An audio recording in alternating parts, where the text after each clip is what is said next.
एक बार की बात है, एक महान गुरुजी सत्संग कर रहे थे। उनके प्रवचनों को सुनने आसपास के गांव से बहुत लोग इकट्ठा हुए थे। सभी लोग गुरुजी को सुन रहे थे और शाम होते होते जब प्रवचन खत्म हो गया तब लोगों ने गुरुजी को प्रणाम किया और अपने अपने घर को जाने लगे। पर एक युवक वहीं पर बैठा रहा। जब गुरुजी की नजर उस युवक पर पड़ी तो गुरुजी ने उस युवक से पूछा कि क्या बात है, तुम्हें अपने घर नहीं जाना है क्या? तुम्हारे अंदर कोई जिज्ञासा रह गई है? ये सुनकर युवक गुरुजी के पास गया और प्रणाम करके बोला, गुरुदेव मैं बहुत उलझन में हूँ, जितना इस बारे में सोचता हूँ उतना ही उलझ जाता हूँ।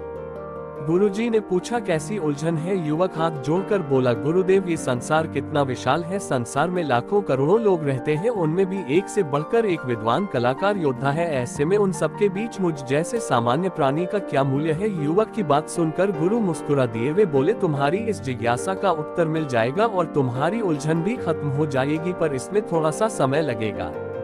क्या तब तक तुम मेरा एक छोटा सा काम कर सकते हो? बिल्कुल गुरुदेव, ये तो मेरे लिए गर्व की बात है कि मैं आपके काम आ जाऊं। युवक ने अपने हाथ जोड़कर कहा, गुरुदेव आप बताएं क्या करना है? गुरुजी ने युवक को एक विचित्र सा पत्थर देते हुए कहा, तुम्हें इस पत्थर का मूल्य पता करना है और ध्यान रहे इसे बेचना नहीं है, सिर्फ इसका मूल्य पता करना है। गुरुदेव के ऐसा कहने पर युवक ने गुरु से वह पत्थर ले लिया। उसने उन्हें एक बार फिर प्रणाम किया और बाजार की ओर चल पड़ा। बाजार वहाँ से ज्यादा दूर नहीं था। युवक थोड़ी देर में वहाँ पहुँच गया। वह सुबह का समय था, इसलिए बाजार अभी ठीक से लगा नहीं था। वहाँ पर इक्का दुक्का दुकानदार ही थे। युवक ने जिज्ञासा वश इधर उधर नजर दौड़ाई। उसे एक पेड़ के नीचे एक दुकानदार नजर आया, वह आम बेच रहा था। युवक उस दुकानदार के पास पहुँचा और उसे पत्थर दिखाते हुए बोला, क्या आप इस पत्थर की कीमत बता सकते हैं? दुकानदार एक होशियार व्यक्ति था। पत्थर की चमक देखकर वह समझ गया कि अवश्य ही यह कोई कीमती पत्थर है। वह बनावटी आवाज में बोला, देखने में तो कुछ खास नहीं लगता, पर मैं इसके बदले 10 आम दे सकता हूँ। दुकानदार की बात सुनकर युवक ने सोचा कि इतना सुंदर पत्थर और इसका मूल्य सिर्फ 10 आम, अवश्य ही यह झूठ बोल रहा है। युवक को चुप देखकर दुकानदार बोल उठा, क्या कहते हो, 10 आम ले लो। पर युवक ने दुकानदार को कोई जवाब नहीं दिया। वह चुपचाप आगे बढ़ गया। सामने एक सब्जी वाला अपनी दुकान सजा रहा था। युवक उसके पास पहुंचा और उसे पत्थर दिखाते हुए उसका मूल्य पूछा। उस पत्थर को देखकर सब्जी वाले की आंखें खुशी से चमक उठी। वह मन ही मन सोचने लगा, ये पत्थर तो बहुत कीमती जान पड़ता है, अगर यह मुझे मिल जाए तो मजा ही आ जाए। क्या हुआ भाई, कहाँ खो गए? युवक ने दुकानदार को हिलाया। सब्जी वाला चौंकता हुआ बोला, कुछ नहीं, मैं तो बस मन ही मन इसकी कीमत की गणना कर रहा था। वैसे मैं इस पत्थर के बदले एक बोरी आलू दे सकता हूँ। सब्जी वाले के चेहरे पर बदमाशी देखकर युवक समझ गया कि ये दुकानदार भी मुझे मूर्ख बना रहा है, मुझे किसी और से इसका मूल्य पता करना चाहिए। ये सोचता हुआ युवक आगे बढ़ गया। सब्जी वाले दुकानदार ने युवक को पीछे से आवाज लगाई, क्या हुआ भाई, अगर आपको यह मूल्य कम लग रहा है तो बताएं तो सही, मैं इससे बढ़ा दूंगा। पर युवक ने उसकी बात पर ध्यान नहीं दिया। वह अब इधर उधर किसी ऐसे व्यक्ति को खोजने लगा जो अधिक जानकार हो और उस पत्थर की सही मूल्य बता सके। युवक को लग रहा था कि अवश्य ही यह कोई कीमती पत्थर है, शायद कोई जौहरी इसका सही मूल्य बता सके। ये सोचता हुआ युवक एक जौहरी की दुकान पर पहुंचा। जौहरी अपनी दुकान को अभी खोल ही रहा था। उसने युवक को अपनी दुकान की ओर आते हुए दूर से देख लिया था। साथ ही उसने युवक को देखकर यह भी भाप लिया था कि यह कोई गरीब व्यक्ति है जो संभवतः कोई गहना बेचने आया होगा। जौहरी ने हाथ जोड़कर युवक को नमस्कार किया और मुस्कुरा कर पूछा, बताएं महोदय मैं आपकी क्या सेवा कर सकता हूँ? युवक ने गुरुदेव का दिया पत्थर अपनी हथेली पर रख दिया और बोला, इसका मूल्य पता करना था। पत्थर को देखते ही जौहरी उसे पहचान गया कि यह बेशकीमती रूबी पत्थर है जो किस्मत वाले को मिलता है। वह बोला, पत्थर मुझे दे दो और मुझसे 1 लाख रुपए ले लो। कहते हुए जौहरी ने पत्थर लेने के लिए अपना दाहिना हाथ आगे बढ़ाया, पर तब तक युवक ने पत्थर को अपनी मुट्ठी में बंद कर लिया था। उससे